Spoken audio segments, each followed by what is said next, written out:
Hey, I'm Brian Tellis. Welcome to Tellis Like It Is, a show on which we chat with people who've made a difference in their chosen walk of life.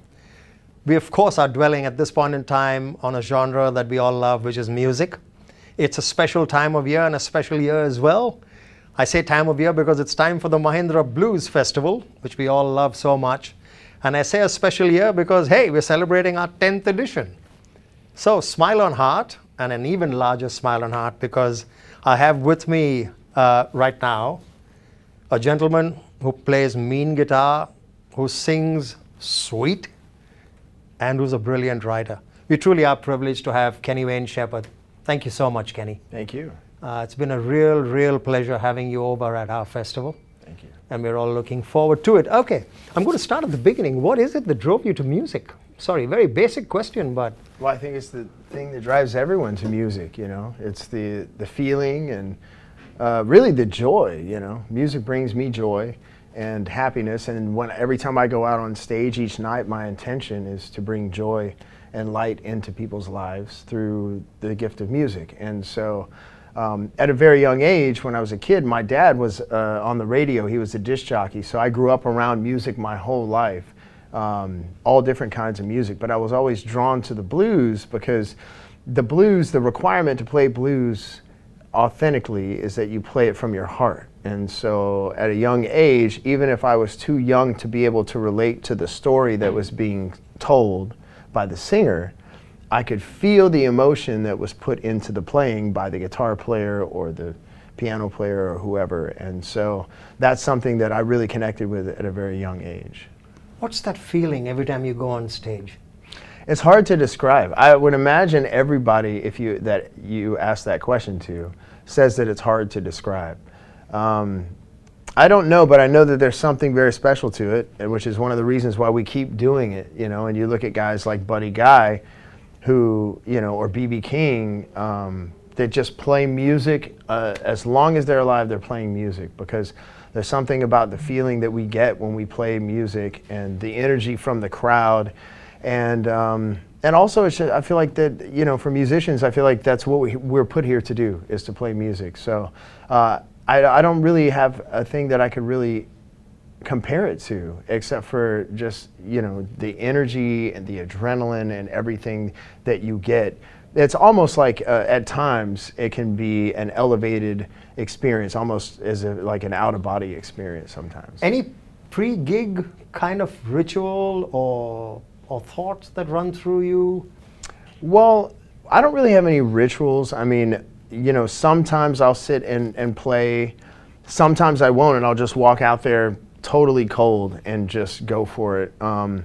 But like I said, you know, before I walk out on the stage, I just always have that intention of trying to, you know, music is an opportunity for us to kind of forget about, you know, the difficult things in life, you know. So if you've had a bad day, if you're having a bad month or a bad year or whatever, you go to see music, it can take you away from that, you know, even if it's for just a couple of hours. So, and there's a lot of negativity around the world today, and so my intention is to just bring good feelings and positive things through music to people.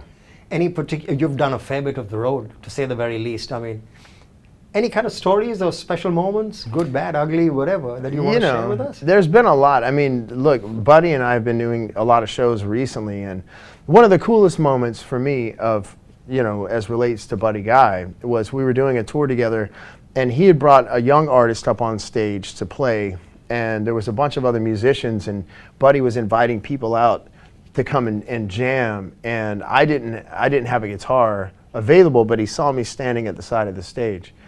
And so he walked off the stage and he came up to me and he was like, "Don't you go anywhere," you know? And I'm like, "I don't have a guitar." And he's like, "Don't worry about it." And he goes back out and he's playing, and then he calls me up on stage and I walk out, and he took his guitar off and handed me his guitar so that I could sit there and play. And so I just like ripped it up for a few minutes, and then I took the guitar off and handed it back to him. And thank you. That was a pretty incredible moment. Yeah, that famous polka dotted Strat. Yeah. Oh man, he's special, isn't he? He's a great guy. So special. You know, speaking of special people like Buddy, is there anyone or a couple of someones that have inspired you on your journey?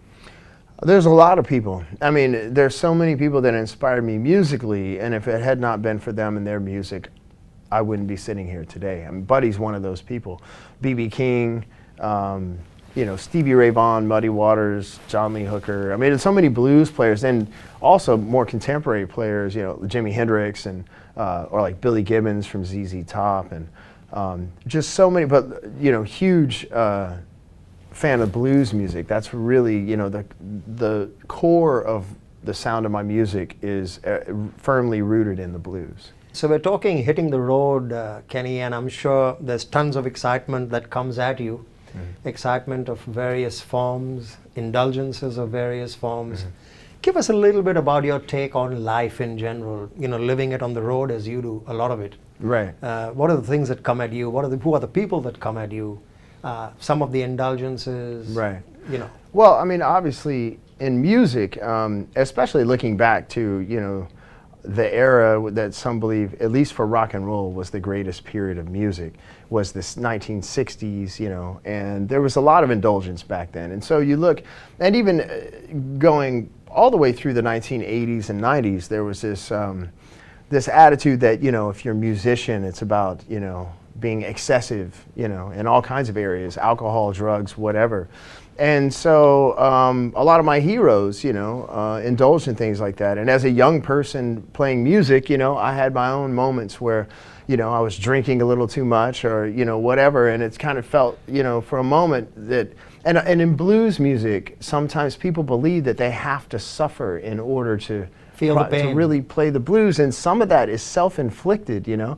And it's like, it's just so, it's crazy looking back, you know. It's like the self-inflicted suffering to try and be an authentic musician. It just doesn't make sense. But for me, I reached a point where I realized that none of those things were enhancing my life, and if anything, it was actually becoming borderline destructive. And so, yeah, I just reached a point where I was done with it, and I had to you know, put it all down. And what's happened since then to me is that my life improved leaps and bounds, like, and my priorities have changed. You know, my music was always a priority, but I became a family man. I got married. I had children, and so many things that are so much more important. And also that alcohol is not going to make me a better father. Alcohol is not going to make me a better husband. You know, it's not going to make me a better musician even, because I feel like I've made the best music of my life and of my career since I walked away from those things. So it's been a really great decision that you know, doing that. It's done nothing but make my life that much better, and in all areas of it, creatively and personally.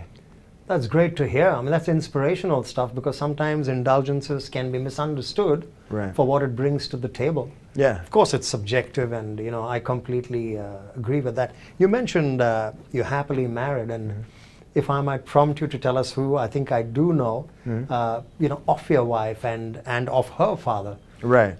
Yeah, well, my wife, her name's Hannah, and, you know, we've been married now, wow, we've been together like 17 years. I think we just had our 13th wedding anniversary, and, you know, she's an incredible, I brought her here with me. Oh, you have? Yeah, and she's an incredible woman, and her father is Mel Gibson, and I get asked about that often. I'm sure you do. And, you know, he's a great guy. He's great to my children. He's a great grandfather to my children. He's always been very good to me.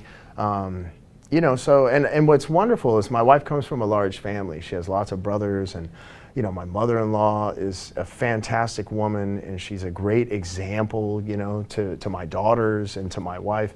And all of my brother-in-laws, like, we all get along very well, and, you know, I really feel like they're my brothers, you know, and so it's been a great family experience for me, you know. Well, and Kenny, this is really great stuff. Yeah. And I'm sure, you know, everyone who watches this and hears this will be that much the better for it.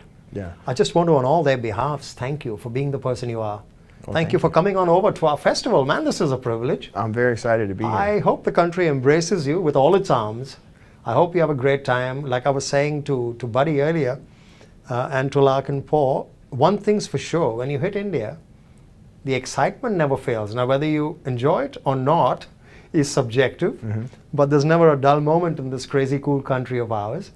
So on behalf of all of us Indian, on behalf of all of us blues lovers, thank you so much for taking the time out, for making it to our festival. And I hope the country and all of us treat you right. Oh, absolutely. Just in the amount of time I have been here, we've been treated very well. and we're very excited to play the show, and I hope everybody enjoys Yeah, it. we're looking forward to that. I'm sure we will enjoy it. Great. Yeah, you have a great trip, and thanks once again. Hey, what can I say? He says it like very few people do. Kenny Wayne Shepherd, thank you so much for joining us.